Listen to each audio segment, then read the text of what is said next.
প্যানক্রিয়াসে পাথর যে হয় হতে পারে কম সংখ্যক রোগের হয়, যাদের হয় তারাই বোঝে এর তীব্রতা কতখানি। নালীর মধ্যে পাথর জমে ব্লক করে দেয়, নালীটা আস্তে আস্তে বড় হতে থাকে।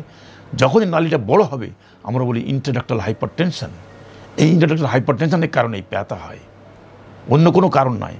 আরও দুটি কারণ আছে, খুব ছোটো ছোটো কারণ। একটা বলা হয় সাইকোজেনিক, আর একটা নিউরোজেনিক, সেটা ভিন্ন ইস্যু।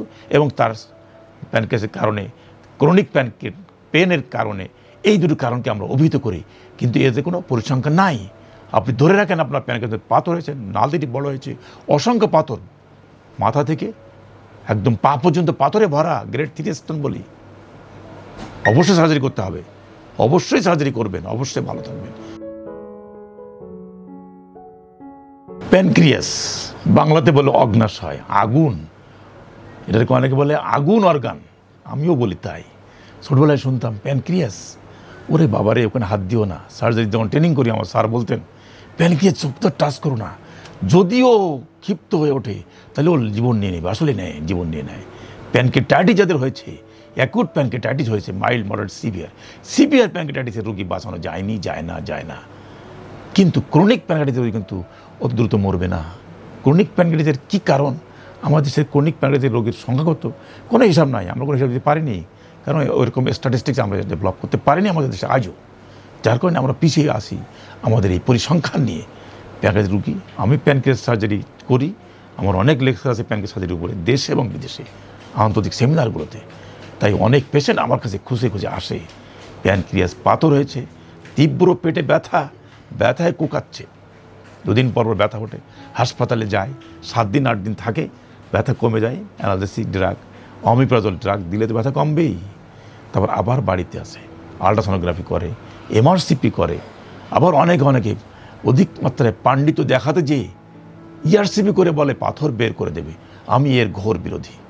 আমার এক রুগী বুয়েটে পড়ে, বুয়েটের ছাত্রী, মধ্যবর্তী পরিবারের সন্তান, তাকে একজন আমাদের এক ফিজিশিয়ান বলেছে তুমি এই প্যানক্রিয়াসে পাথর হয়েছে, তুমি অমুকের কাছে যাও, নামটা বললাম না সঙ্গত কারণে, যদি উনি না পারে তাহলে তুমি হায়দ্রাবাদ যাও। প্যানক্রিয়াসে পাথরদের আমাদের অধিকাংশ চিকিৎসকরা আপনারা হায়দ্রাবাদ পাঠাচ্ছেন, জেনে না জেনে পাঠাচ্ছেন আমি জানি না, আমি তীব্র প্রতিবাদ জানাচ্ছি। প্যানক্রিয়াসে পাথরের জন্য আপনারা হায়দ্রাবাদ পাঠাবেন না, ভারতের কোনো হাসপাতালেও পাঠাবেন না।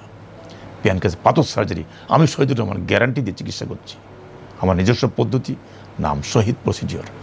অসংখ্য সার্জারি করেছি, অসংখ্য সেমিনারে, 12টি আন্তর্জাতিক সেমিনারে প্রেজেন্ট করে এসেছি, আর্টিকেল ছাপিয়েছি, লেখালেখিও করি।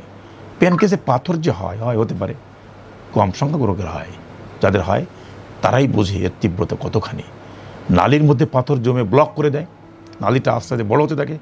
যখনই নালীটা বড় হবে আমরা বলি ইন্ট্রাডাক্টাল হাইপারটেনশন। এই ইন্ট্রাডাক্টাল হাইপারটেনশনের কারণেই ব্যথা হয়, অন্য কোনো কারণ নয়। আরও দুটি কারণ আছে, খুব ছোটো ছোটো কারণ। একটা বলা হয় সাইকোজেনিক, আর একটা নিউরোজেনিক, সেটা ভিন্ন ইস্যু। এবং তার প্যানক্রিয়াসের কারণে, ক্রনিক পেনের কারণে, এই দুটি কারণকে আমরা অভিহিত করি, কিন্তু এতে কোনো পরিসংখ্যান নাই। আপনি ধরে রাখেন আপনার প্যানক্রিয়াসে পাথর হয়েছে, নালীটি বড় হয়েছে, অসংখ্য পাথর, মাথা থেকে একদম পা পর্যন্ত পাথরে ভরা, গ্রেড 3 স্টোন বলি, অবশ্যই সার্জারি করতে হবে, অবশ্যই সার্জারি করবেন, অবশ্যই ভালো থাকবেন। কি করি আমি পুরা নালীটি ওপেন করে ফেলি, পুরা পাথর খুঁটিয়ে সব বের করে নিয়ে আসি, তারপরে জেজুনের মধ্যে একটা লুপ লাগিয়ে দিই, সিঙ্গল লেয়ার অ্যানাস্টোমোসিস।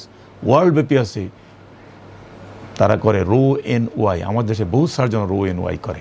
আমি এটা একসময় করতাম 2010 সাল থেকে, আজকে 2025 সাল আমি ওটা করি না। আমার পদ্ধতি আমি করেছি, আমার পদ্ধতি আমি সফলতা দেখিয়েছি। যাদের ডায়াবেটিস হয়েছে, ডায়াবেটিস ভালো হয়েছে, যাদের প্রচণ্ড তীব্র ব্যথা নাই, দিব্যি সুখে শান্তিতে ঘুরে বেড়াচ্ছে, ভালো জীবনযাপন করছে। তাহলে আপনি কি সেটা চান? ব্যথামুক্ত জীবন চান, নাকি ব্যথা নিয়ে ঘুরতে চান? আমাদের দেশের বহু ফিজিশিয়ান মানুষকে অ্যাডভাইস করেছে প্যানক্রিয়াসে পাথর হয়েছে, এটা নিয়েই আপনাকে বাঁচতে হবে, এটা নিয়ে আপনাকে থাকতে হবে, এ আর কখনো ভালো হবে না। কেন এই ধরনের উপদেশ দেন আপনি এই ধরনের উপদেশ দেওয়ার কে? প্যানক্রিয়াস চিকিৎসায়, পাথরের চিকিৎসায় ব্যথা কমানো আপনার মুখ্য উদ্দেশ্য। ইআরসিপিতে যাবেনই না, কারণ ইআরসিপি করলে ওই ডাকটা ট্রান্সভার্সলি থাকে, আড়াআড়ি থাকে পেটের মধ্যে, আড়াআড়ির পাথর টেনে বের করা যায় না। ইআরসিপি উদ্দেশ্য হলো ওখান থেকে ফোঁটা করে, তারপর একটা বাস্কেট ঢুকায় দেয়, একটা তারের বাস্কেট ঢুকায় দেয়, বা একটা নিডল দিয়ে সুইপিং করে তারপর বলে কি পাথর ক্লিয়ার করছি। 2 দিন পরে ওই জায়গা জায়গায় ফুটা করলেন, ওটা তো ব্লক হয়ে যাবে। ব্লক করতে আবারও ব্যথা হবে। ও কাজ করেন কেন? করবেন না, ও কাজে ভালো হয় না। বারবার আপনার কাছে ইআরসিপি করবে, আর আপনি স্টেন্টিং ঢুকাই দিবেন, 3 মাস পরে স্টেন্ট বের করে দিবেন, তাও 6 মাস পরে আবার ব্যথা হবে, আবার আপনার কাছে যাবে। কতবার যাবে? এর মধ্যে প্যানকেসতে 12টাতে বাঁচবে। প্যানকেটিক টেলে যে ইনসুলিন তৈরি করে, ওই ইনসুলিনে 12টা বাঁচবে। ওই ইনসুলিন তৈরি করবে না 2 দিন পরে, আর তখন তো ডায়াবেটিস ইনসুলিন রেজিস্ট্যান্ট হয়ে গেল, আর ওর জীবন শেষ। আর যদি এনজাইম তৈরি একবার বন্ধ হয়, তাহলে তো ডায়রিয়া পায়খানা করতে তো জীবন শেষ হয়ে যাবে। এরপরে আরও ভয়াবহ কমপ্লিকেশন হতে পারে, প্যানকেটিক ক্যান্সার, যার কোনো রিমেডি নাই। আমেরিকাই বলেছে যে ওরা 5 থেকে 10% কেস আর্লি স্টেজে পায় প্যানকেটিক ক্যান্সার, যা সার্জারি করতে পারে যারা 5 বছর বয়সে। আর 90 থেকে 95% প্যানকেটিক ক্যান্সার রোগী লেট স্টেজে আসে। আমার দেশের কথা তো বললামই না, প্যানকেট সার্জারি করে বলে বহু রোগী আমার কাছে আসে। আমাদের বহুত সার্জন আমি দেখেছি, বলেছি যে আপনার এই টিউমারটি ছোটো আছে, এমন কিছু করার দরকার নেই। 6 মাস পরে আবার গেছে, তখন দেখা যায় লিভার মেটাস্টাসিস, কাঁদতে আমার চেম্বার থেকে বেরিয়ে গেছে। এই দুঃখজনক বর্ণনা অসংখ্য আমার জীবনে, অসংখ্য অভিজ্ঞতা নিয়ে আমি এই পর্যায়ে চলে এসেছি। তাই অনুরোধ করবো, বুঝে শুনে বুদ্ধি দেবেন, বুঝে শুনে চলবেন। প্যানকেসে ব্যথা হলে, প্যানকেসের পাথর হলে অবশ্যই ওপেন সার্জারি যাবেন, তারপর সারা জীবন ভালো থাকবেন। নাহলে ভুগতে থাকবেন, ভুগতে অকালেই মরে যাবেন। ধন্যবাদ।